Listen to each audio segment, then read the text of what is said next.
LogosTV.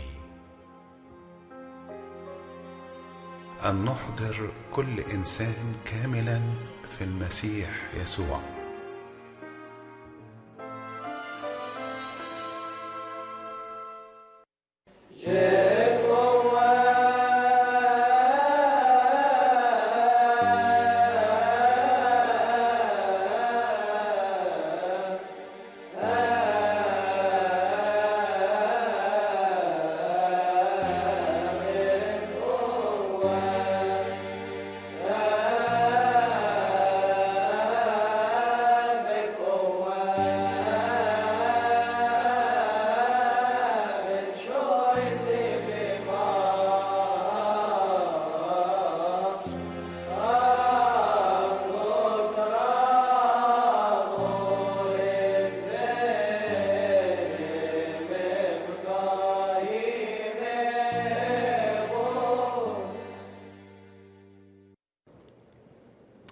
Dear viewers, welcome to LogosTV Coptic Civilization program.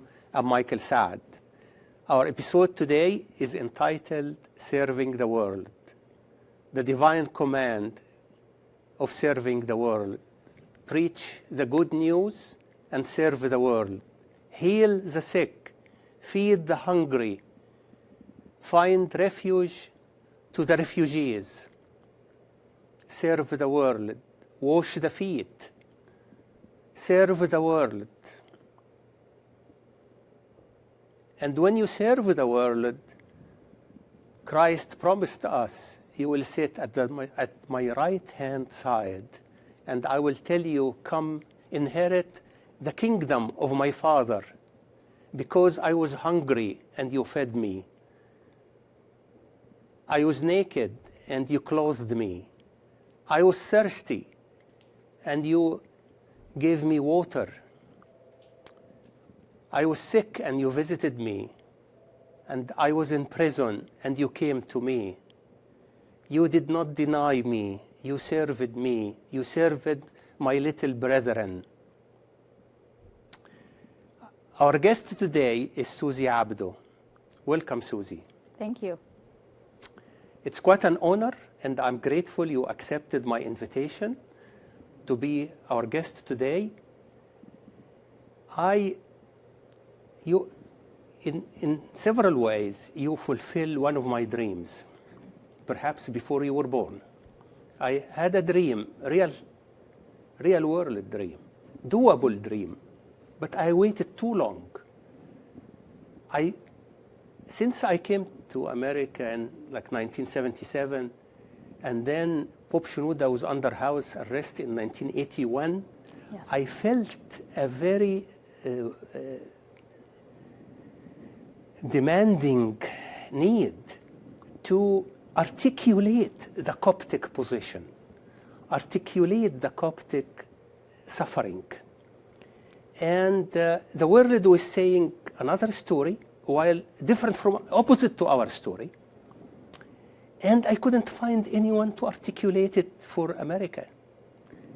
And so I said, the years went by, and I was looking for a second generation.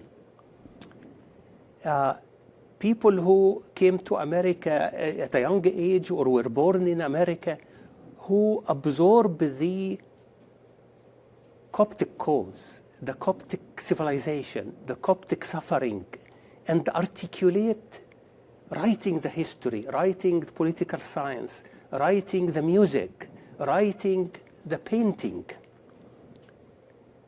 in a way that appeals and is well received by the American society. Until one morning in 2011, during the January Revolution in Egypt, I was driving to work, and I usually at that time would listen to National Public Radio, NPR, and here I hear on the speaker in my car on National Public Radio, I'm Suzie Abdou. I was born in Abu Qurqas, Mania. Here is the Coptic story. Here is the role of the Copts in the January Revolution. Here is what's happening in the streets of Cairo. and you spoke the truth. And you articulated better than my dreams that I told you about. And since then, for now 7 years, I've been trying to get you to come to this LogosTV program, Coptic Civilization. Well, of course, we started only 5 years ago in 2013, but trying to find you, you were all either in Egypt or in Syria or in Iraq or in Jordan. So finding you, coordinating your presence on my program, it took me 5 years. So welcome finally. Thank you. I'm sorry I made you wait that long.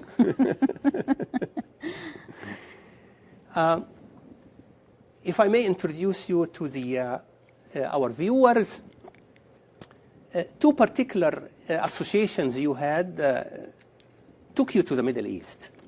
One earlier, an organization called Women's Voices Now, and you were the director of global programs in the Los Angeles office, and that took you to the Middle East. Correct. Can you tell us briefly that association and what took you to the Middle East and what you were doing there? Sure.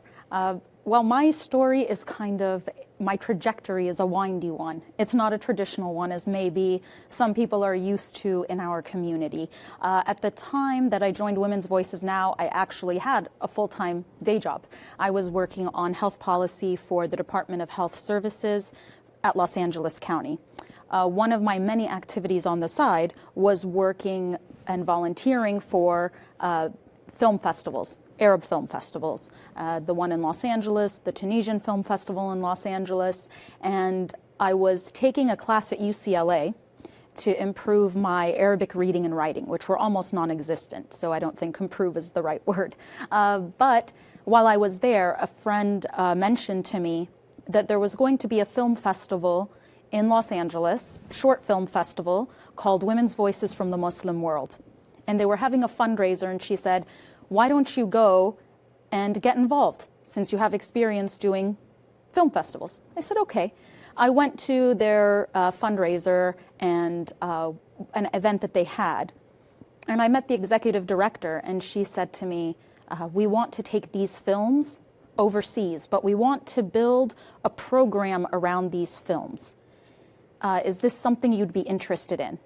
And so I said, if you give me a position with the organization, I will use my personal contacts and professional contacts to establish an educational program around these films, and we'll travel it to the Middle East. And she said, great, what do you want your title to be? You'll be a director. And I said, global programs.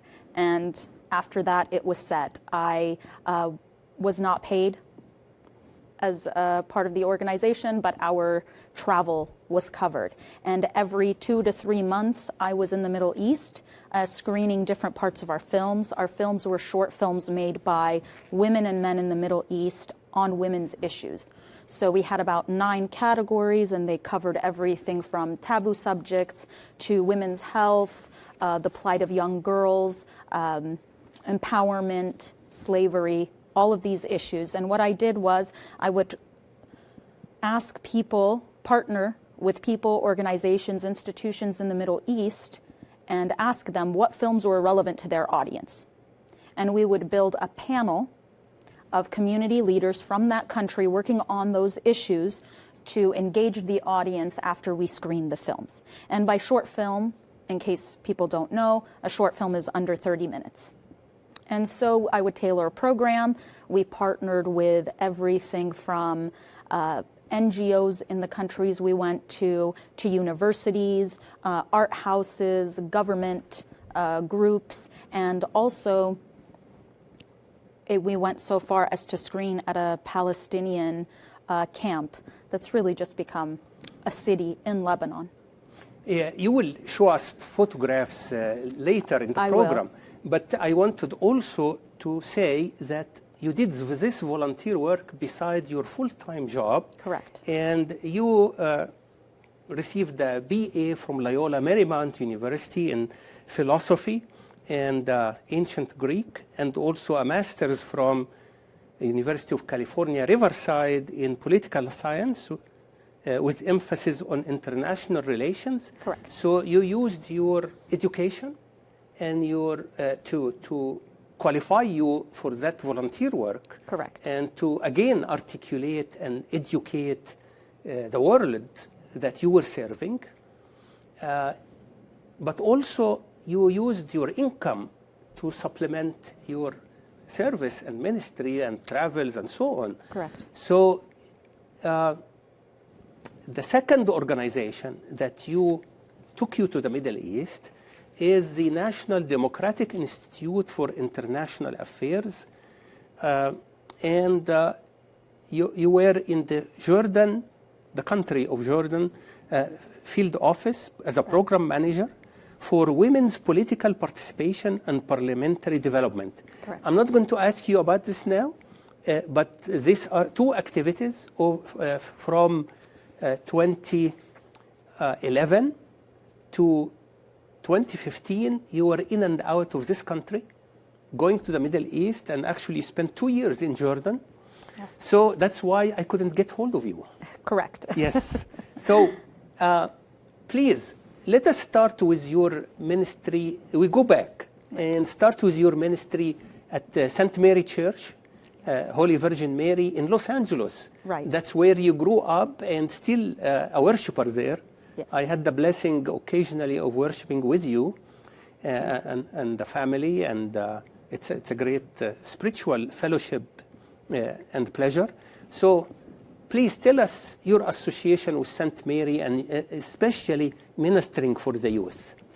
Sure. Well, that's a bit of a long story, but... Okay, just as brief as you want, or as long as you want. Sure. It started actually back when my family first immigrated to Houston, and we had the blessing and privilege of my father meeting the late Father Antonio Hanin, who eventually helped us to move to Los Angeles, where Dad started to work, and we settled from when I was at the age of 9. And we stayed in the church that Abuna established until now. Yeah, God bless his soul. Yes, may the Lord repose his soul. Yeah. He was a great man. A great reformer and leader spiritually and architecturally, and Coptic art. Yes. All well-rounded ministry. Correct. And that really lays the foundation for everything that I'm going to tell you about. Yeah. Was the wonderful opportunity to have met him and to have influenced our lives. Yeah. And at 18 years old, he recruited me and another servant to start serving in the church as Sunday school teachers. Of course, at 18, I didn't know anything, but he believed in me. He saw something in us, and he immediately put myself and another servant in the 9th and 10th grade class. And we were training, so to speak, under Amin al-Khidma, who's still Amin al-Khidma, at St. Mary's. And from there, the service grew and grew by the grace of God. Mm-hmm. And so I served for 18 years after that, almost half my life. I served youth that were in high school all the way through graduate school. And my service also was in several other areas within the church. So actually, better than just hearing me speak about these, I'm going to show you pictures, because pictures are far more telling than what I could say. So I'll start with the first one. Here are the servants that I served with. If you could go to the next slide. These are the wonderful servants that I had served with for most of my life. The only person missing from the picture is Father Andrew Hanna from St. Verena. But I consider it the biggest blessing to have served with these 5 individuals for as long as I did. Of course, that's Father James, who is currently the youth priest at St. Mary's. He also grew up in this church. Correct. A disciple of Abuna Antonios. Correct. Yeah. Yes, and his sister is one of my dearest and oldest friends. So with them, we had grown into several areas within the service for St. Mary's, and under the leadership and guidance of someone like Abun Antonius, you can imagine how this impacts a person's life and their thoughts, and why it is that I serve also outside of the church, and why I went on to receive a second master's, which I think we're going to get to. I'm so eager to see your journey from Holy Virgin Mary in Los Angeles to the Parliament in Jordan. Right. It's a long ways. Take us. It's a long ways. It's a long ways from here to there, but I have to say that Abun Antonius was one of those priests who supported his children growing into whatever was their calling. He never said to me, Suzie, you need to stay here. You shouldn't go study outside of Los Angeles, or you shouldn't go live here or there. If you felt that it was what you needed to be doing, he supported it. He was an intellectual, he was a visionary, and at no point did he stop any of us from what we wanted to do. And so I reciprocate. Likewise, I always received encouragement by word and by actions. Yes. From him personally, although I was not a member of his parish, but whenever we met, he either gave me something tangible or said a word of encouragement of enormous magnitude. So God bless his soul. Yes. Yeah. Yes. Role model. He really was. Yeah. And I also have the privilege of parents who let me explore my interests. Yes. They never said to me at any point, you have to be this way, or you can't go here. Or that was never limited by them, right? Even when they were worried, even when they were concerned in any way, I was still allowed to grow. And so this was really what I'm setting up, is the environment that allowed for me to get to the places that we're going to talk about. So briefly, my service at St. Mary's grew into a diocese service and then outside the church. So at St. Mary's, I'll show the next picture. One of the many things we did and other servants at church have done, the youth spiritual competition. Many of the youth in this picture I had since they were in 9th grade. They're now married and some have children. I age myself too much, but those are some of them. So we used to coach the spiritual competition for the college. Together in the next picture, you'll see one of the many retreats that we all put on together. We also set up an English bookstore. We had, after the death of Abun Antonius, his reposal, I should say, we publish every year collectively one of his sermons to English, and we distribute it at his memorial. We had really developed a number of services together, all of which were encouraged by, Amin al-Khidma and Abun Antonius, and then Abuna Mina and Abuna James. And so really flourished within that. After some time, Metropolitan Serapion came as a bishop, and he wanted to establish diocese-wide committees. So in, I believe it was 2003, he established the Graduates and Young Professionals Committee. And I was on that committee for 10 years, and by the grace of God, it is still going. In the next picture, you'll see again, people I was really privileged to serve with. In the next slide, I think it is. If we could pull it up. There we go. One of the many conventions that we put on that were nationwide. We would also put on spiritual days that only went on for a day. And I had the privilege of serving with these people for 10 years. And we would publish also, we had publications within that committee. So that at every annual retreat, we had spiritual readings associated with, tied to the theme of the convention, and then people could read about it and take that afterwards. So we published at least 10 of those, I believe. And so that was an incredible privilege to have done that as well. And so it came to about the same time that I was working at the county and volunteering with Women's Voices Now is actually when I then decided to go for my master's degree.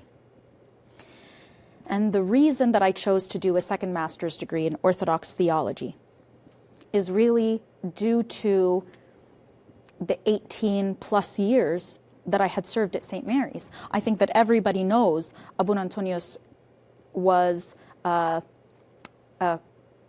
purveyor of patristic thinking. Yes. He had a massive library. He had amassed a massive library of books from everywhere. If you had visited his home, it was wall-to-wall books. And he did the same for us. If you went to visit him, if you went to confession, you got a book.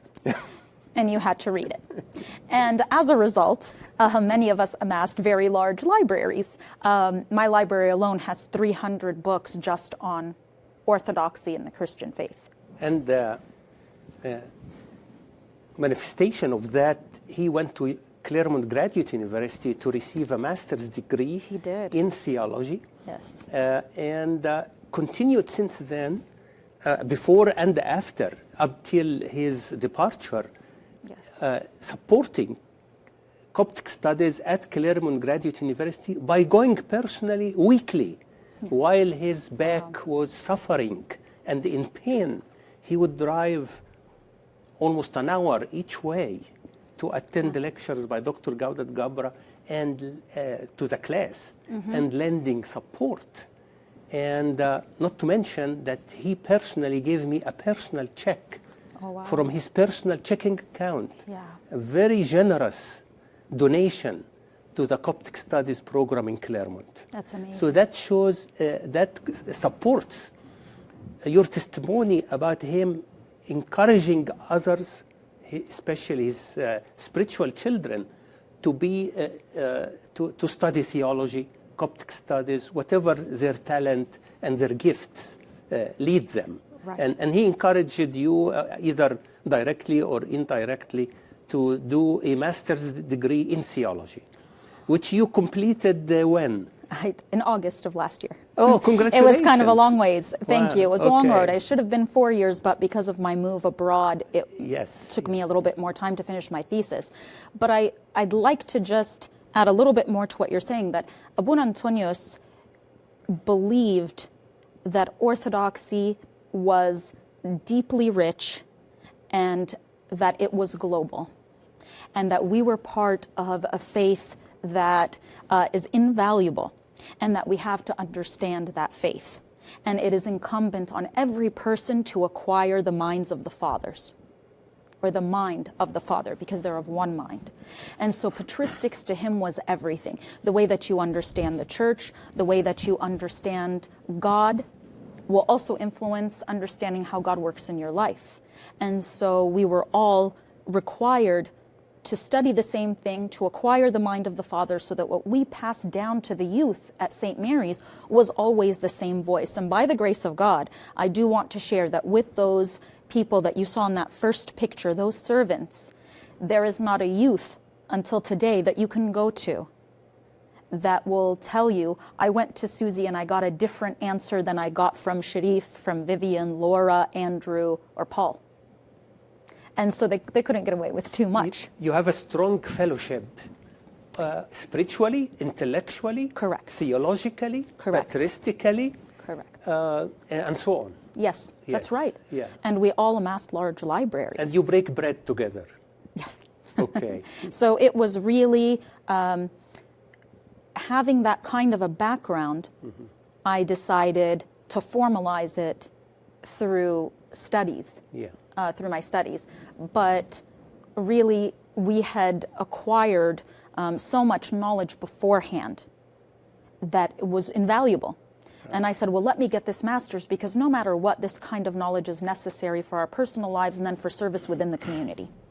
And so the Antiochian Archdiocese of North America offers a program that is jointly with the University of Balamand, which is in Tripoli, Lebanon. Tripoli is the second largest city after Beirut. And I will show it to you in a second.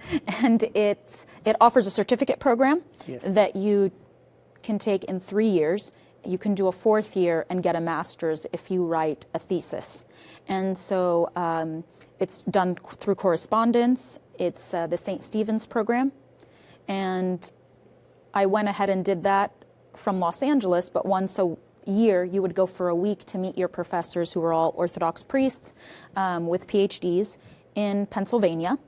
And eventually they would guide your thesis if you chose to go. And so in the next slide, you will see the diploma that I worked very hard for through the Antiochian Archdiocese in the St. Stephen's program. And it was really So it took you wonderful program. Several years. It took me, yes, I started in 2011. I received it in 2017 because I had a 2-year hiatus in Jordan. Right. 6 years. And now, as you are aware, of course, we have the St. Athanasius St. Cyril Coptic Orthodox Theological School in Los Angeles. And now with the internet and online classes, it started only 2 years ago. Right. So you were already almost done with the Bellman certificate, masters, and but now I personally encourage people to choose any school they want. Right. His Grace Bishop Yusuf has another school. He was the guest on my program, and we spoke about his school in Texas. Yeah. And Father Michel Najim of the Antiochian Church was also a guest in this program, and we talked about the Balaman, in which he was a professor at certain time, yes. And I believe he still teaches there. So the world, I myself did a master's degree at University of Chicago Divinity School more than 30 years ago, because that's where I lived, and I wanted to study. I was self-motivated for one reason or another, and it was enjoyable. And as our viewers see your role model and my experience, and Father Antonius Henen's experience in Claremont. And we are grateful, the Claremont project. We have currently 6 PhD students at different stages of their completion of the PhD effort and work, and 3 Copts, 3 non-Copts, 3 females, and 3 males. So your role model, Abun Antonius model, will encourage other people to see, wow, we have this treasure, and we don't even know how to name it. True, yes. We live the treasure. Yes. The treasure is in our hearts. But we study medicine, we study politics, we study this, we study that. When we come to theology and we say, I'm living the theology only, I'm not studying it. That's right. But Christ said, open the books, right? He told us, examine the books, read the books. Christ himself always opened the books. And the fathers, St. Augustine, St. Athanasius, St. Cyril, they read and they wrote tremendously. And your masters, you must have read all of these fathers, right? Yes, that's right. We had to read just about everything. Yeah, actually. We need to have another episode focusing on the study of theology with you, God willing, in the future. We can move to, you want to show us some pictures of the Balaman University? Yes, sure. In the next picture, I had visited Lebanon several times while I lived abroad, and decided one day to just journey out by myself to Tripoli because I really wanted to see the university. We receive our degree through the St. John of Damascus Institute of Theology, which was established in 1888, I believe. And so I really wanted to see this place, this very old, rich school. Right. And there is one of the many churches that's on the campus of the University of Balamand. And really, it was worth the travel to Tripoli to see it. You also serve the purpose of ecumenism by having exchange of students from different denominations, exchange of professors, exchange of books, exchange of thought. That's right. And community of worship. Yes. We move 1 inch at a time, 1 person at a time, toward what Christ wants us to be, one in him and the Father, and at least have fellowship and friendship. Yeah, that's Yeah, right. yeah. One of the most compelling things about studying through the St. Stephen's program Yeah. is that you meet people who are not cradle Orthodox. Right. They're converts. The Antiochian Church has a history of converts in America, and it's really something else entirely, and really humbling to meet people who have chosen Orthodoxy, who have chosen it despite what their families might think, despite what others might think. Some of them were told you're joining a cult, and they chose it anyway. They researched it, they studied it, and they were there because they wanted to be. Unlike us, as you said, who are born into this and we say, well, we're living it. I don't really need to know much more. But you do, because there are people who have done harder work than us to really understand and grasp this massive treasure. Right. And that was a wonderful The experience. person who says, I don't need to study theology, is spending 1 hour reading the newspaper per day, or watching TV. The person who is studying theology does not read newspapers, does not watch TV, and he is living the Christian experience intellectually. That's right. And that's biblical calling. God created our brain to embrace the divinity. I take Christ in my heart. I take him in my brain. As he said, your teacher is one who is Christ. Mm-hmm. So if I don't study theology, then I don't have a teacher. I'm telling Christ, I'm investing my time watching football, but I don't want to learn theology, and I'm discouraging others from But God bless you. Thank you. You took the difficult road of intellectual worship of Christ alongside with the ministry. Tell us more. What you have. Well, the next area I was going to go into is then my service in the world. Okay. That's the title of our topic, our viewers, Coptic Civilization program. The title of today is Serving the World. And Christ gave us the example of the Samaritan, the Good Samaritan, who served the world. Then we have the biblical exhortation for God so loved the world that he gave his son. And so you followed these examples, the Good Samaritan, the divine role model for us, the divine example of Christ coming to our earth to serve. So what did you do? Well, you make it sound so much more intentional and beautiful. I appreciate that.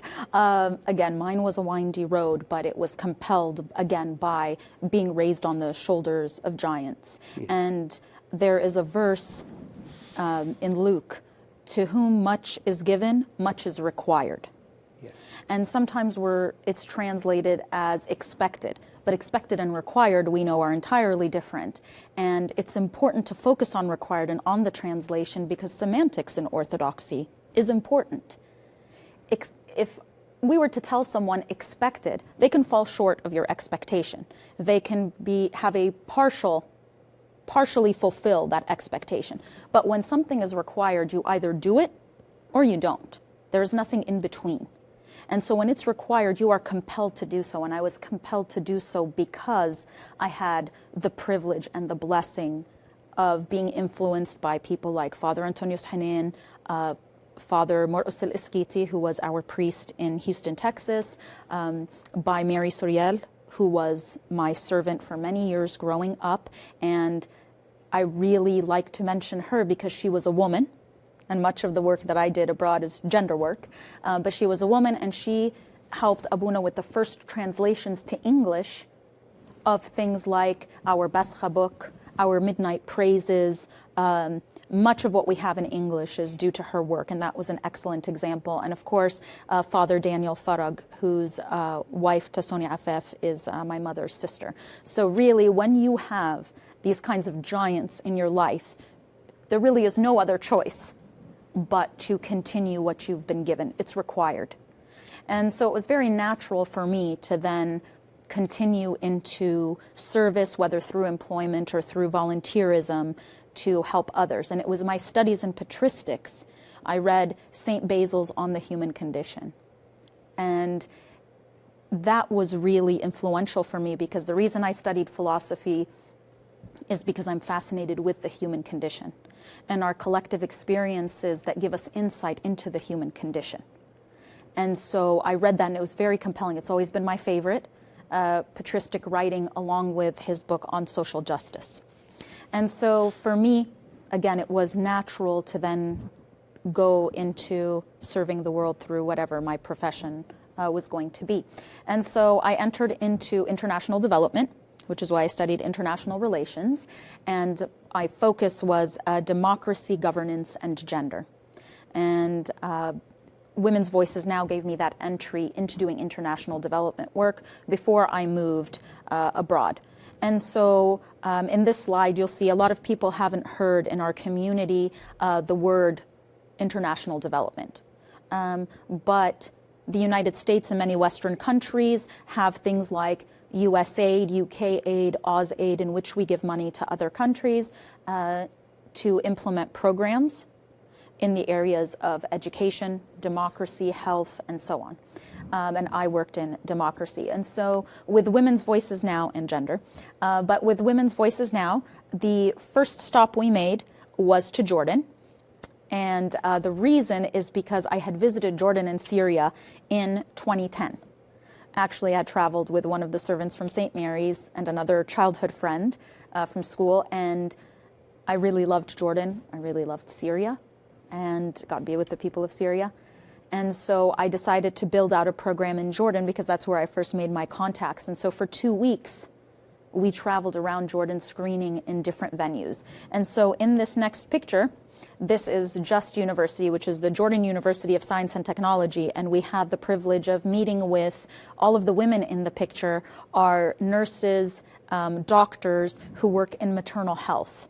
And we could sit with them and have a very open discussion about women's reproductive health, family planning, the experience of women in Jordan as mothers, as wives, and it was, and to talk about taboo subjects, which was really a wonderful experience. In the next slide, you'll see Hashemite University. Hashemite University is significant because it sits very close to the border of Jordan and Saudi Arabia. And so you have, it's incredibly conservative, because you have many Saudi youth who live in the villages in Saudi Arabia that don't have access to a university. They'll cross the border and come and study at Hashemite University. And so speaking to these students, as opposed to the students from Jordan University in Amman, you get a very different response to things. Many accusations. You're trying to spread Western liberal feminism. You're trying to, many of the same accusations I'd received the entire time. You're trying to change our women's minds. You're trying to change our culture. And I would be told this by young men who are wearing a t-shirt that has Gap on it and ripped up jeans. And here he is dressed totally Western and telling me that I'm spreading Western liberal feminism. It's a very convenient argument for him. But it was a wonderful experience in that we had a broad range of insight into how youth think, how professionals think, how the common person thinks. And it's a privilege. It's always been my privilege serving abroad to have access to people's personal lives and experiences, and to work with them on solutions to issues that would better their lives. And that is really very humbling. So that was rewarding for you? Absolutely. Yeah. Absolutely. Where's the trouble? Every trouble. Every trouble. Not the trouble of a 15-hour flight only, but the trouble of risking. I mean, Jordan was bombed by terrorists during that period. I mean, yes. They blew up a wedding, they blew up hotels, and you were in the middle of that. Representing the United States, yes. in the sense of helping the the educational system and the parliamentary system and women health issues and so on. So Right. you are Western in their eyes, right? Well, it depends on what was convenient for them. Okay. Sometimes they always knew I was Egyptian and Christian, Okay. but that Was I was that a also an problem American. that you were Egyptian or Christian? No. There is no hard feeling between Jordanians and Egyptians in general? No. So there's a couple of things there. Yeah. And I know we'll talk about this at another time. Okay. But one of the great insights I had by traveling to as many Middle Eastern countries as I did and living in one is that not all Christians in each country are treated the way Christians are in Egypt. Better Egypt or is worse? better. Wow. Egypt is really an anomaly, and many people Egypt, had the acknowledged Christians are treated Worse. less favorably than Correct. other Arab countries. it. Correct. Wow. Correct. And other countries acknowledged it. Yeah. And when I was in Jordan, really the primary issue in Jordan is the issue between Jordanians and Palestinians. So if people don't know, if any of the viewers don't know, Jordan is one of the top 4 countries to take in refugees globally. And so they have the 3 waves of Palestinians after the Intifada, and they have 2 waves of Iraqi refugees, and they had several waves of Syrian refugees, because Jordan is landlocked by Iraq to the north, I believe, and then Syria to the east, and Syria, Israel, Palestine, and Saudi Arabia. And so when the people need to flee, they flee to Jordan. Yeah. So about 1/3 of the Jordanian population, more or less, is Palestinian. So there's that tension. Then second is tribalism, fighting between the tribes. Then third is Muslim Christian. But now the population of Christians in Jordan has decreased tremendously, a lot of that because there isn't economic opportunity. So whether you're Muslim or Christian, many have left to seek opportunities elsewhere. Jordan was actually dependent on Syria for many of its resources. And then, of course, the situation there economically was aggravated once the Syrian civil war broke out. But your mission was successful despite all of these difficulties and dynamics. You were, like, for example, you would be friends with a group, automatically the other group would consider you as an enemy? Or No, that was not such thing. no, there was no such thing. Okay. And really, I'll get to this too later on when I worked at NDI. I was the one, having only grown up in Los Angeles and in a Coptic community, I was the one who brought up Christian-Muslim relations. But no one in the office ever brought up those kinds of issues. As a matter of fact, many people in Jordan don't know if someone is Christian or Muslim. And much of that is due to the fact that there are lots of tribes that share a name, both Christian and Muslim, because members of that tribe converted and some didn't. And so there are some tribes that are very distinctly Christian by their name. And then there are some where you might have some Muslim, you might have some Christian, and people usually don't ask and they don't talk about it. And so bringing it up in the office, I was the one that was causing an issue because people didn't talk about it. And I had never experienced that. People would say, well, we don't talk about these things. And my staff, I had one person who was Christian and one person who was Muslim. And then I oversaw a program that you'll see of fellows where I had very few Christians, but I had both Christians and Muslims. And they all knew that I was Christian, but it never caused a problem. Yeah. And so I'll show you just briefly a few more pictures that were with Women's Voices now. The next one is in Burj al-Barajne, which is one of the oldest and largest Palestinian refugee camps turned kind of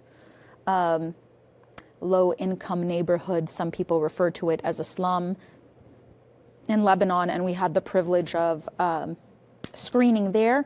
In the next picture, you'll see some of the women and men that we got to speak to and screen films with. We had a tour of Burj al-Barajne, and to see the conditions in which refugees live, even years and years after the Intifada, the very poor conditions in which they live. Palestinian refugees. Correct. In Lebanon, yeah. And Lebanon also is one of those countries that takes in a massive amount of refugees. Yeah. In the next picture were Palestinians that invited us to their home, and we had the opportunity to sit with them. And that's the executive director, Katinka, with me in the picture. And they were wonderful, warm people. And again, that was great insight into the Lebanese culture, and the dynamic of Lebanon when we were there is entirely different than Jordan and entirely different than Egypt. We tend to lump our countries into just one area, but they're all distinct. And then one of the other major screenings we did in the next slide was in Abu Dhabi. And working in the Emirates was something else entirely. I had the opportunity, after I left Women's Voices Now, to live in Dubai for 3 months and work on the Dubai International Film Festival. And of course, Gulf culture is vastly different than others. Mainly European, Americanized, or? A lot of censorship around what we could or couldn't show. So in many areas they're advanced, and in other areas they're very conservative, and they watch very much what is accessible and what is not to their people, because they feel like they need to preserve culture and religion and to adhere to the Islamic religion. And so it even though they have an international film festival? Correct. That's ironical, isn't it? That's right. Yeah, my goodness. That's right. If a country is so conservative, they should forget about international film festival, for goodness sake. One would think, but they have, they try to go as far as they can, where they can, within the parameters of their belief system. Yeah. And so it was something else. And at another time, we'll talk about Qatar and my having seen a Coptic film at the Doha Film Festival in Qatar. But we'll talk about that the next time. Please. That we're together. Yeah. But again, it was very, very interesting to go to the UAE and to try and communicate women's issues there. Yeah, back to the Palestinian camp Sure. in Lebanon. Yes. Your mission there was to film their life. No, it was to screen to them films on issues that were relevant to their lives. In Arabic language? They were in Arabic language. Already, you took it with you to where these films were produced? In the Middle East, by women and men in the Middle East, who then submitted it to our film festival through Women's Voices Now. Okay, and then you carry these to these refugee camps to educate them, to make them aware of how they can lead their life. Well, to talk about the issues, yes. Some of it is to educate on issues and engage in a conversation that improves their situation with regards to the issue that we're discussing, and to connect them with people in their community who are working on those issues and could help them to advance them in a way that improved the status of their lives. And so that's what we were doing. And actually, all of the films are available on the Women's Voices Now website for people to see. They're free, and you can go online and watch any one of them. So if I go to YouTube and search for Women's Voices Now? You could just go to womensvoicesnow.org. Oh, okay. And all of the films are there. Excellent. Yes, Excellent. And they can be watched. I'll do that tomorrow. All right. So that was my work with Women's Voices Now. Of course, I have many stories, but we have a limited time. And so if you'd like, we can move on to my work with the National Democratic Institute. Yeah, absolutely. Yeah. Sure. So in the next slide is a flag of Jordan. I was working in Dubai for the Dubai International Film Festival, and my boss, who is a French filmmaker, she took one of the many smoke breaks that they take, and I went down to just hang out with her to have an opportunity to talk to her, and she said to me, "Suzie, what do you want to do? Do you want to produce? Do you want to direct?" And I said, "No, I want to work in human rights, women's rights, religious freedom." And she said, "Well, I met an American like you. She worked in something democracy, gender. Would you like to meet her?" I said, well, yes. And so I met her, and so on and so forth. I ended up getting a job with the National Democratic Institute, which NDI, for short, is the acronym, and was established by a mandate in Congress, by the Democrats in Congress, and it is chaired by Madeleine Albright, the former Secretary of State under Bill Clinton. And then there is the International Republican Institute, which was formed by congressional mandate by the Republican Party, and that is chaired by Senator John McCain. And so I worked for NDI. They have offices everywhere. Can I volunteer in the National Democratic Institute this year, and next year I go and volunteer in the National Republican Institute? They don't really take volunteers, but if you'd like to be employed, you can. And you know, you don't have to be part of either party to work for them. You can be a Republican and work for NDI. You could be a Democrat and work for IRI. But can I get indoctrinated in? Is that a kind of indoctrination, or it is a kind of opportunity to choose your own path by being exposed and to varieties of services, ideology, dynamics, activities? No, the purpose of NDI and IRI are to go into other countries and to help them to establish the pillars of democracy and reinforce democracy within their countries, especially within transitioning governments. So if NRI goes to Jordan like you did representing NDI, either of you would do the same work? Correct. Okay. What we did was we worked together. Democratic Party ideals on the Jordanian, and likewise the Republicans wouldn't. Correct. Yeah. I mean, that would be an absolute fail, especially in the Middle East. So you don't mind if next episode I invite an NRI Coptic IRI? volunteer? No, I would not. Not at all. We How about I invite together. you and the other person? Sure. So we have a, not political dialogue, but serving the world with whatever background we have, and with whatever political leaning we have. By the way, personally, I flipped between the two parties over the last 40 years. And I don't mind flipping back one more time in my life because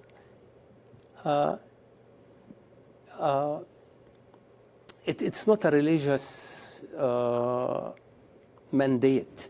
You can be a good Christian socialist and a good Christian capitalist, a good Christian liberal, a good Christian conservative. And if all of the above have the motto like you had, and you still have, of serving the world, God will accept all of these services because I was hungry and you fed me. The Good Samaritan, actually the proverb of the Good Samaritan is perhaps can tell us whether you are a Samaritan or a Jew, whether you are a Republican or a Democrat. Yes. You can serve the world if you, even more than the priest and the Levi, who ignored the wounded guy who was thrown between life and death.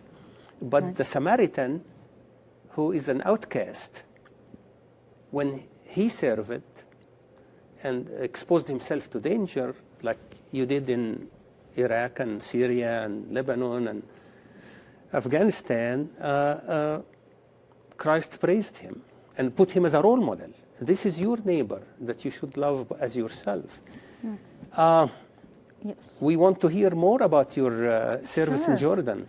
It was actually great because with NDI, I had the opportunity to not just to work with women parliamentarians in Jordan, but I also had the opportunity to go to Ain Qawa, which is a suburb of Erbil, Kurdistan, in Iraqi Kurdistan. It's a Christian suburb. You went there during the war?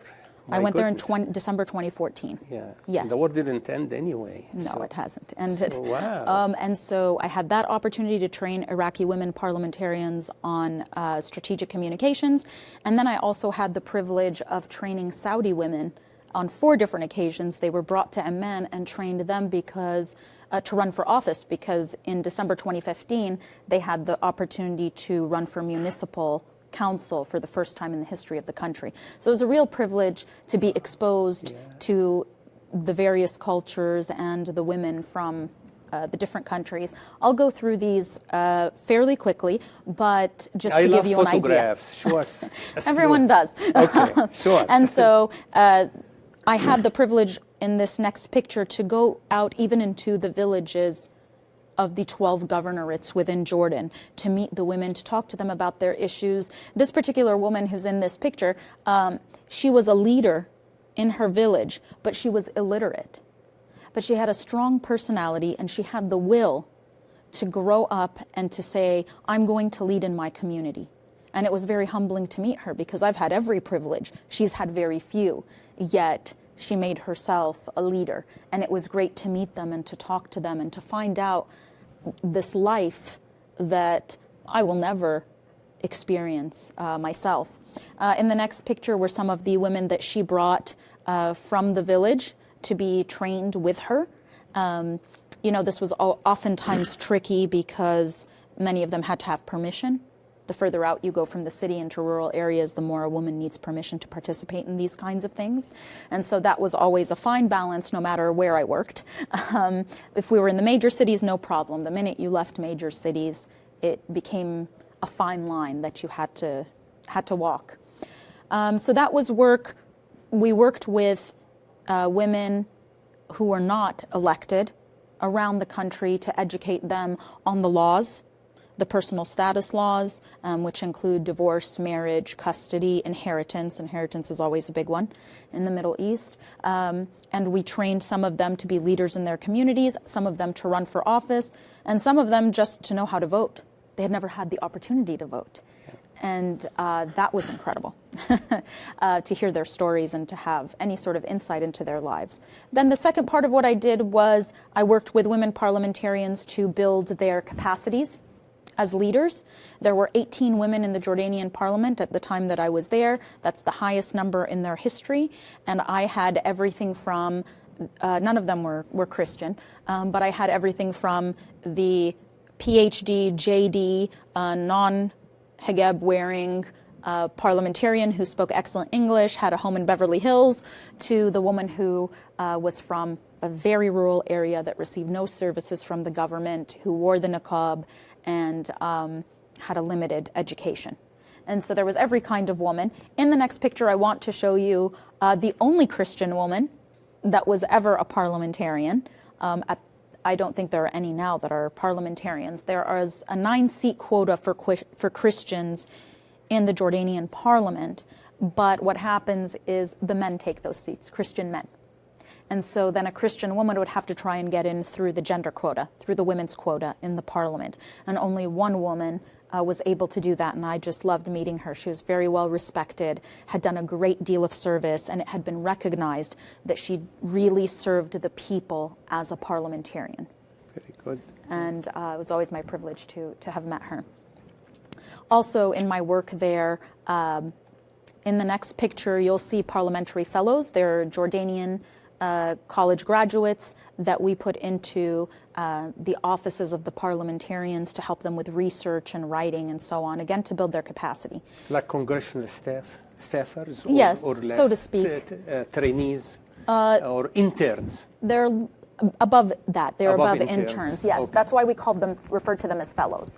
And so they served in the offices, and they did kind of higher level work than maybe some of the other assistants did.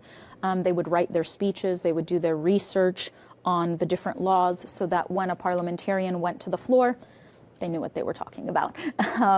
And so they would also help with any legislation that a parliamentarian wanted to introduce. We also put them on the committees. They helped in some committees, some blocks and caucuses. We had formed we had supported the formation of the first women's caucus in the history of the Jordanian parliament, and the only functioning one in the entire Middle East, which is something I'm very proud of, and I'm grateful that I got to be a part of. And these youth all knew that I was Christian. And it was never an issue. I still keep in touch with many of them. We had a very good relationship, And a couple of them had been Christian. I probably got 2 or 3 at that time that were Christian. But it was a wonderful thing to not only have been involved with youth in America, in Los Angeles, but to have been a part of the lives and influenced youth in the Middle East who were mostly Muslim. And so that was a really a wonderful thing. They mean a lot to me. Yeah, I'm impressed. I'm impressed by their attitude. Yeah. Yes, yes. It really goes to what I had mentioned earlier, that kind of tension isn't there in Jordan. You know, it's not institutionalized discrimination the way it is in Egypt. You have prominent Christians in ministerial positions, as educators, professors, playing in whatever national sports leagues they have, as attorneys, as judges. That's not to say that there isn't discrimination. Some Christians told me about some of the things they faced. They were never to the degree and the extent of the stories that you hear coming out of Egypt. Right, right. And that may be because they're so few in number that they're not threatening.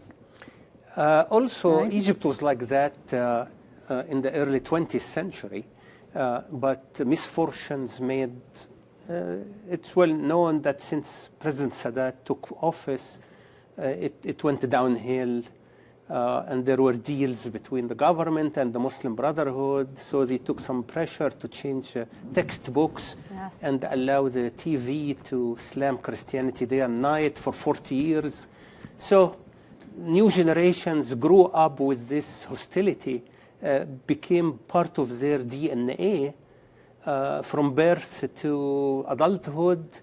So to reverse this, it will take generations again. So that's perhaps one of the explanations of your observations about other Arab countries did not come all the way to that level of hardship for Christians. Well, there's something else to note Yeah. about places like Lebanon and Jordan, which is that the leaders support the integration of Christians into the political and public sphere. Right. Which is also different. And by the way, just to make a note of your point, when I traveled throughout the Middle East and people would know I was Coptic, even if they were Muslim, they would say to me, why does Egypt allow for all of these extreme Islamic preachers to be on television? Why do you have access to these so often? And they saw Egypt as having a kind of really fundamentalist, strongly fundamentalist Islamic influence that was permitted to operate in the media and so on and influence people. And there were Muslims that I met who thought, why does this happen? Why does your country permit this? Because they were in an environment where this wasn't such a problem. I mean, Lebanon is almost 40% Maronite Catholic Christians. And, you know, in Lebanon, the president has to be Maronite, right?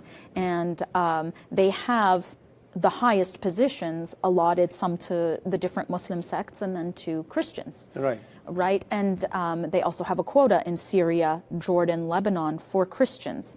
In Jordan, the king's mother, King Abdullah's mother, is English Anglican, and she did not convert. And his wife is Palestinian, and he created a commission, a royal commission, just on interfaith, interreligious faith within his country. So it's very much supported by the leadership, which is not something that we have in Egypt.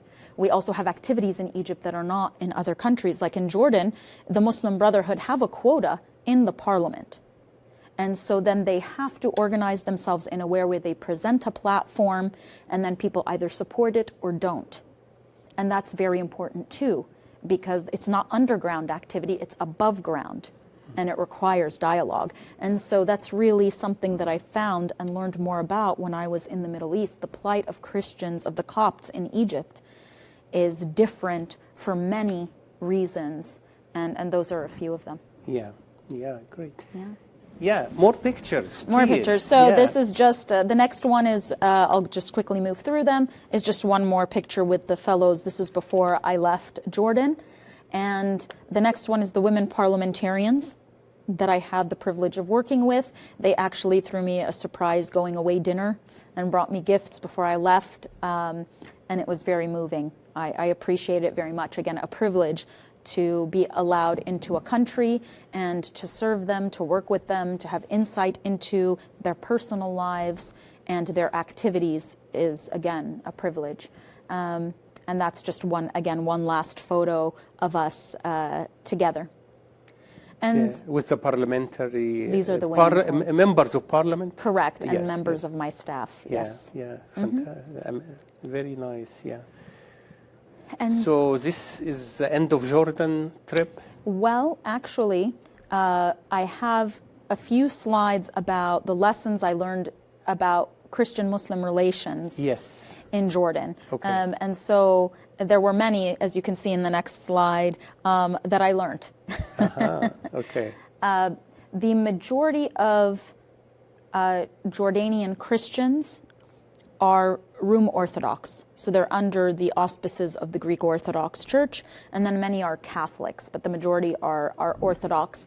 And as I mentioned, there are several big churches there, ornate churches, beautiful churches that exist within the country. The majority of Christians are, of course, in the city in Amman, but they're found intermittently throughout the other 11 governorates.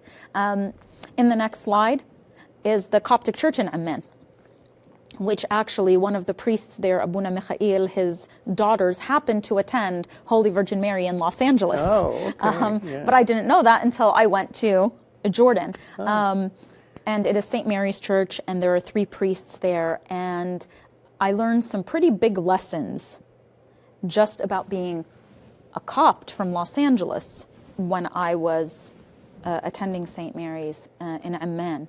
And I'll show you in the next picture is a service that I attended during Holy Week. When I went to church in Jordan, my first Sunday there, it was something I hadn't been exposed to. I walked into the church, and most people were not dressed in what we're accustomed to in Los Angeles. They were dressed in, sometimes very old or not very clean clothes. They wore flip-flops. Some of the men had their heads wrapped in a kind of a turban style, brown turban style. And I thought, what's going on? What's happening right now? This is not what I'm used to. The children were everywhere, scaling the walls, not scaling the walls. And I just thought, I'm not accustomed to this. And then Abuna goes up and he gives the sermon, and he says, he made an announcement one day that really caught me off guard. He said, tomorrow is Good Friday, and everybody has to attend. Don't miss church so that you can send money home to your families. And I thought, what? The congregation are workers from Egypt. Correct. And sending money to their families in Egypt. So he's telling them, don't work on Friday, just to send money to your family. Wow. So he's saying, don't miss church on Friday, because there's no work on Friday. It's their weekend, so that you can send money to your families. And so what I came to learn is that the status of Egyptians in Jordan is they're manual laborers. They work in construction, they work in the kitchens, it's all manual labor. And so then that lent to his sermons, which in my arrogance, coming from Los Angeles, where we read our books, where we have a seminary now, where we have these things, the sermon was consistently love God, forgive one another, the very basic tenets of the faith. And I thought, what the heck is this? Of course, again, in my arrogance, I didn't understand that the priest was meeting his congregation where they are. And that ultimately everybody needs to hear this message, because if we were all living it, priests wouldn't repeat it. He just couldn't add to it because that's not where his congregation is. And that was very humbling for me, and really took a lot of self-reflection as to why was I agitated when I was sitting in church? Why was I being so judgmental? because I had been in this bubble, whereas this is the reality for Christians in many places, especially in Egypt. Not everyone is in Cairo. And so that so you was wonderful. advise Copts in Los Angeles not to take vacation in Sharm el-Sheikh or a cruise on the Nile to Aswan, but to go to the St. Mary Church in Amman, Jordan? I suggest for everybody everywhere to, to really, when you go to a country, learn about that country. Yeah. Be with the people, go to the places other people wouldn't go to, and that's how you learn. You don't learn it going to resorts or all-inclusives or whatever it is that you do. You learn by going and being with the people, and it changes you. Let me ask you, did you meet yourself in Jordan? Gosh. In other words, you said the bubble we live in here. I mean, yes. I'm well-dressed with a tie and jacket and air condition and icons and so on. Am I in a bubble? I should go to Jordan and shake hands and hug the workers from Egypt to find myself? Absolutely. To find my identity, to find my soul? Yes. I'm missing my soul here? You are missing the insight and perspective necessary for a spiritual transformation. So I am incomplete person because I didn't go to the Middle East war zone as you did. I'm not saying that everyone is incomplete. I'm saying that if you have the same mentality that I have, it is to your benefit. Yeah. If you were to spiritual growth. Yes. I can go to poor areas in Los Angeles. That's correct. And there are homeless people in Los Angeles. That's right. And people on drugs, people malnutrition, people who die of hunger. Correct. Right? Yes. There are kids who have no parents, orphans in the street. That's right. So we can meet ourselves and find ourselves serving even 5 miles away from my home, right? Yes, you're absolutely right. I had heard Father Greg Boyle speak. He is the Catholic priest that had started Homeboy Industries. He's lived something like in Los Angeles. Okay. And he has lived like 30 years of his life with gang members. And I heard him speak last month, and he said, people don't need someone to go and just advocate for them. People need you to sit with them, be with them, understand them. And that's the harder thing for us to do. Yeah. I don't want to sit with the very poor and downtrodden, at least not for too long. It makes me uncomfortable. It makes me too aware of my privilege. And again, what's required, not what's expected, but what is required then of me. If I stay sheltered, then not much is required. I can just keep making donations, which are necessary, but it doesn't actually compel me to do anything more than that. And so that's why I'm saying if you are of my mindset or anything similar before my travels, whether it's in your travels or, as you very wisely said, next door, can immerse yourself in a way that helps you to see yourself as you are and to go through what Christ asks us for, which is a transformed heart. He wants you to be transformed. That transformation can't happen if you remain within a bubble. Yeah. Right? Oh, absolutely. Yeah. Yes. Yeah. So you had more to show us about Muslim-Christian relationships in the Middle East outside Egypt. Yes. You have more slides? I have more slides. They're mostly contained to Jordan for now since we had a limited time. Yeah. But in the next slide, you'll see just an example of what I was saying, which is Pope Francis came to Jordan and it filled an entire soccer stadium. It was one of the most really marvelous experiences that I had. I don't know if this is something that would happen in Egypt, but to be in a stadium that was so thrilled to see the Pope was incredible. And he, in his faith and humility chose to drive through the entire arena in the Middle East at a time when Daesh is on the rise, ISIS is on the rise, without any armored protection around his car, and let the people flock to him and to touch him and to engage with him. And that was really incredible on the part of King Abdullah, the people, and then Pope Francis himself. And so it was a really, it goes to show where Jordan is compared to some other countries. Although the number of Catholics in Jordan may not fill the stadium, whoever would be able to go would not fill the stadium. So these are other Christians and perhaps Muslims?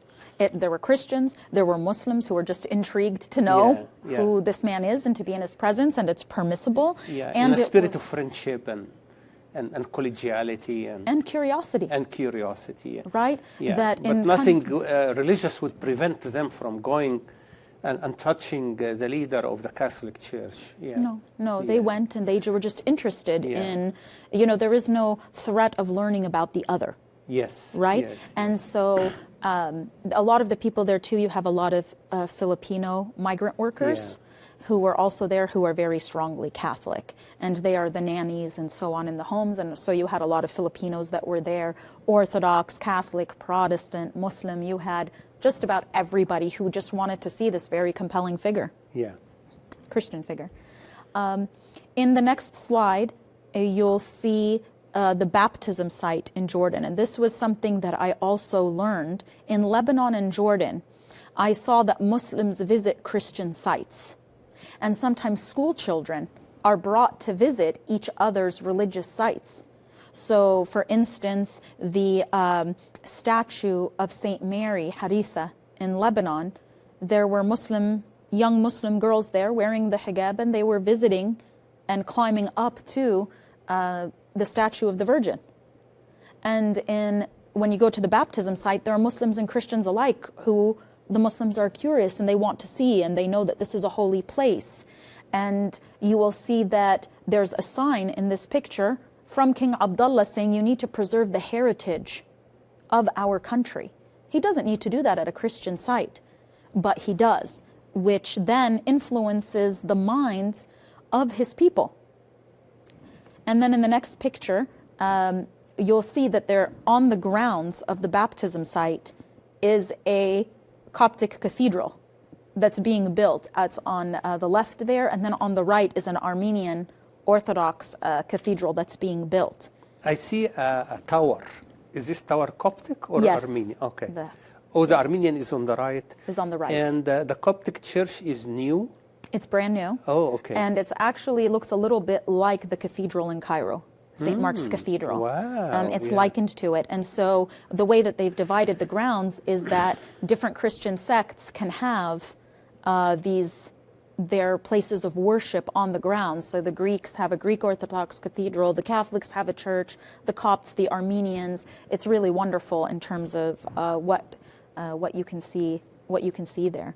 So I learned a great deal also in my other travels throughout the Middle East about distinctly my being a Copt, and then what happens with other Christians, and really learned a lot about my identity as a Copt. Because prior to going to Jordan, as you can see, I'm not someone who wears a cross. I don't wear religious jewelry. I really don't wear a lot of jewelry unless I have an event.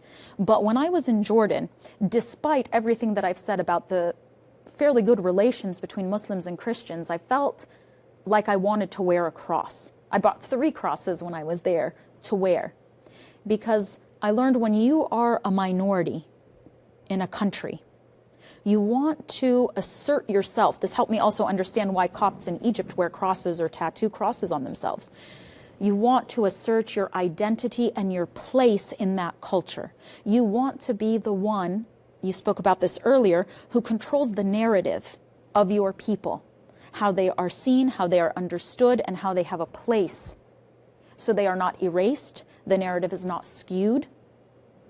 And we can say this about minority groups here in America that strive to do the same. I had a better understanding of why the Copts act the way they do in Egypt, because you will never permit for someone to erase who you are or to in any way shadow it or minimize it or tell you what and how it should look like. And that was one of the most wonderful lessons. Yeah, you went through it personally, internalized it, Yes. lived it, expressed it. Correct. Wow. Yes, I was very fortunate. More slides about... I do. About Jordan, no. The Okay. next segment is about my service to the refugees, which I did on a Yes. volunteer basis. I don't know if you would like me to get We started have with the that. control room with how many minutes we still have? Just a 10 little- minutes. We can have 5 minutes about the refugees, and then we can continue. We keep the title, Serving the World Part 2, Sure. and Serving the World Part 3. It is my privilege to do any of we the didn't- above. Yeah, we still need to cover the refugees in fullness because we'll take a sample now.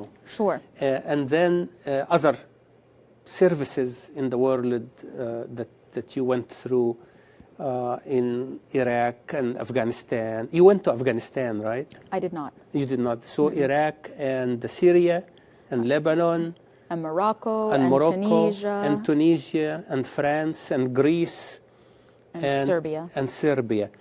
You served humanity as a Good Samaritan in all of these places. You took your Christian responsibility seriously, and you trusted God for the mission and for its fruits to the world and its rewards to you. And I don't want to complete the refugee part today. We can, but you give us an example of 2-3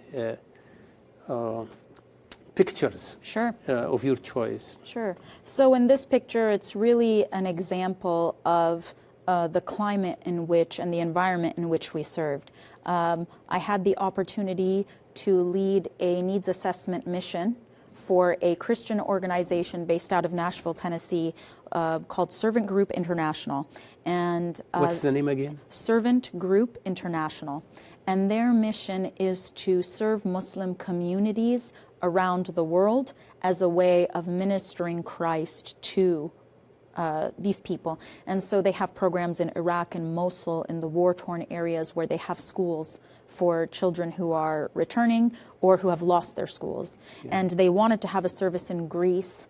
And to the service to the Muslim refugees in Greece. Yes. Conducted by a Christian group organization in Nashville, Tennessee. Correct. Praise the Lord.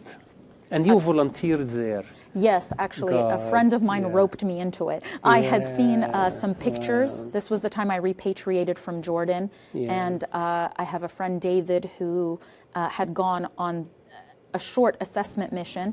And I asked him, hey, I'm not working right now. Can I volunteer for a couple of weeks? And he said, sure, let me introduce you. Little did I know what was going to come of that introduction. And I actually flew out to Nashville.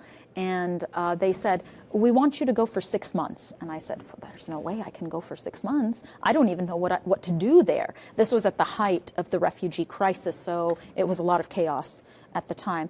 And I went in fall 2015 to meet them in Nashville, and they said, okay, how about 3 months? And I said, okay, I'll try to meet that. And they said, we don't have a plan. We don't know what we want to do, except we want to establish long-term programs to help the refugees. We'll send someone with you. And I thought, well, this is going to be tricky because I'm going with no real idea of where to go and who to talk to. They gave me a few contacts. There's actually an Iraqi Kurdish woman who converted to Christianity, who is just a wonderful human being that I learned a lot from. She came with me, and then another young lady that I had taught and mentored at St. Mary's, Giselle Soriel, who also came with me. So Nahed and Giselle were with me, and none of us had any idea of what to do when we got there, except to just figure it out. I tacked on Serbia and France when I was there just by word of mouth of what was needed by refugees in those countries. And so we just went by the grace of God. We prayed a lot. We prayed a lot, and God opened up doors in ways for us to help that I couldn't have. I mean, there was no way to plan it. And so you know how it is in service. You gain a lot more from the people than they do from you. I learned much more than I could have influenced in that larger crisis. And so we went to Greece. We were there for 2 months. We spent time in Greece. We heard that there were refugees that needed help in Serbia. So we left Nahed. She's an older woman and she couldn't travel for different health reasons, couldn't keep traveling at the pace that we were traveling. She stayed in Greece after we'd established what our work there would be. And Giselle and I went on to Serbia. We helped in Belgrade in 2 cities, Dimitrovgrad and Belgrade, Serbia. We actually met Egyptian refugees when we were there that I'll tell you about the next time. And then we found out about the jungle in Calais, France, the north of France, that Giselle and I then traveled to and helped the people there. It was a remarkable experience. Wow. I'm so curious, and I'm sure the viewers are so curious for the next episode to follow on your experience, your Christian experience, your spiritual experience while serving Muslim refugees around the world. It's amazing. I'm overwhelmed, really. Before I ask you for a concluding remark, I want to ask our viewers for the following. LogosTV broadcasts these kind of programs, like today, Coptic Civilization, how Coptic Civilization led to this ministry by a Copt in the Middle East, in war zones, in Europe, among refugees, non-Christian refugees. All of this is presented to you perhaps uniquely on LogosTV.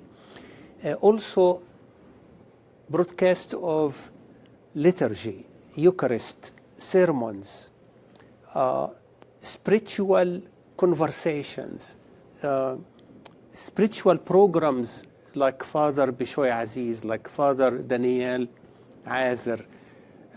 Many of the fathers present here, not only from Los Angeles, but also from around America. Many of the bishops, His Eminence Metropolitan Serapion, His Grace Bishop Youssef, we interviewed him just last month about Christmas and the family, and so on. The sermons by His Holiness Pope Tawadros, the travels of His Holiness Pope Tawadros, all of this is presented and brought to you at your home like you are watching now, but there are expenses, and these expenses are a lot if only a few people are paying it. And it is not a lot if everybody pitches in.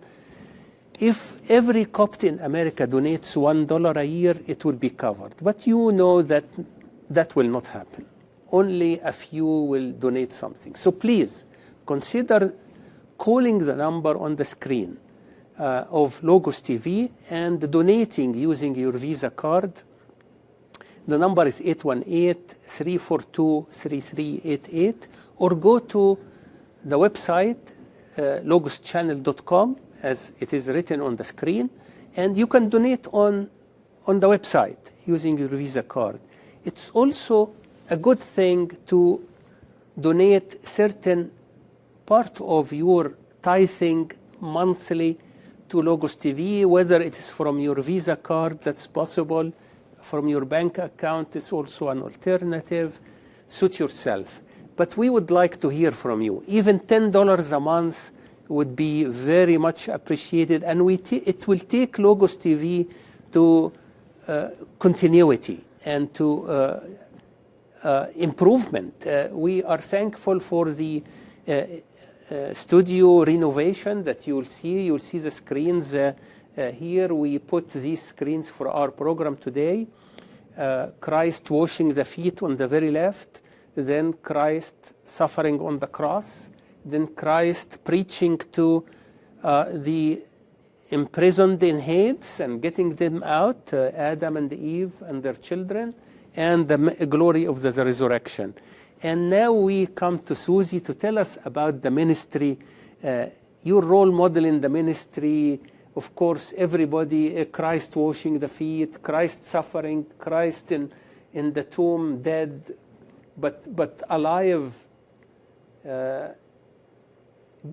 preaching salvation to the imprisoned in Hades, and then the resurrection. I'm eager to hear your concluding remark. Sure. I mean, again, thank you for your kind words, and I appreciate it. I wish it were that intentional, but it was really, again, how I was raised, the people that I had the privilege of being mentored by and influenced by. And what I would say is that there's a verse in 1 Peter 4:10, as each one has received a gift, minister it to one another as good stewards of the manifold grace of God. Each person has been given a gift. And if you can find for yourself what this gift is that you have been given, and to live that out, and to find a way in which you can serve others through that gift for the glory of God, it is humbling, it is fulfilling, it is and it is transformative for you. Again, not for the people that you serve. God takes care of those people. Despite your weaknesses, your flaws, He will take care of those people. They're His children. It's you that need to be transformed. It's you who needs to be saved. It's you who needs to learn to see Christ in other people. It is a large world, and we have brothers and sisters everywhere, and we all suffer from the same thing, but in different contexts. And we can be there for one another. We can reflect Christ to one another. We can bring comfort to one another. And we can mimic Christ, because the scripture tells us that Christ came not to be served, but to serve. We're told in Corinthians that each person is given a different gift. Someone the gift of teaching, someone the gift of prophecy. Each person has a different gift. How can you serve and minister to the world for your salvation? And because we can't be saved, as St. Anthony says, without also saving our brother. And so I would encourage each person to really look at the gifts that they have been given. Each person has received one, and we're told not to bury it, as in the parable of the talents, and how we can use it for the glory of God. And to really be brave, because everyone has a place and a service in the world, and there is always a need, and we can be there to represent Christ and to fulfill that need to one another.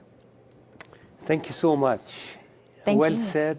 I grew up spiritually in these 90 minutes. So thank you for making me grow spiritually, and to have this fellowship with you, servant of Christ, and Christ-like. We become Christ-like as much as we serve others like Christ did.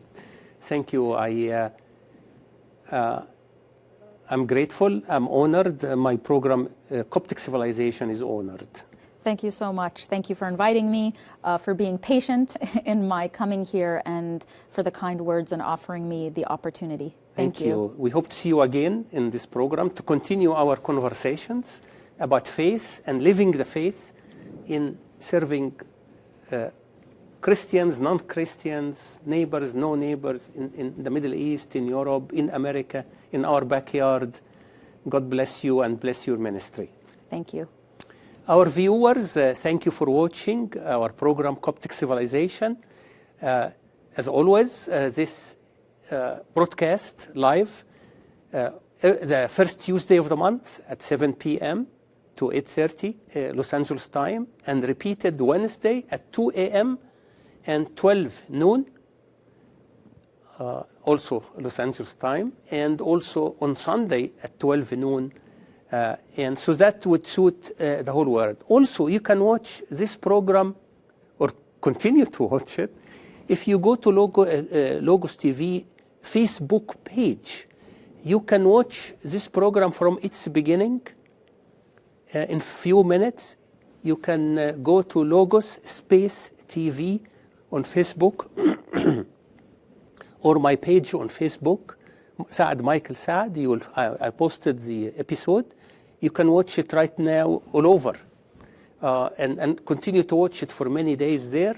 In a few days, it will go to YouTube. If you go to YouTube and search for Coptic Civilization in English, you get, this is episode number 41. And in Arabic, we had already 52 episodes. If you write Al-Hadara Al-Qibtiyya or Coptic Civilization, you will still get the Arabic and the English. God bless you. Salam, peace in Christ Jesus our Lord, who created us for good works, that we may be Christ-like through these good works. See you next episode. I'm Michael Saad. Yeah.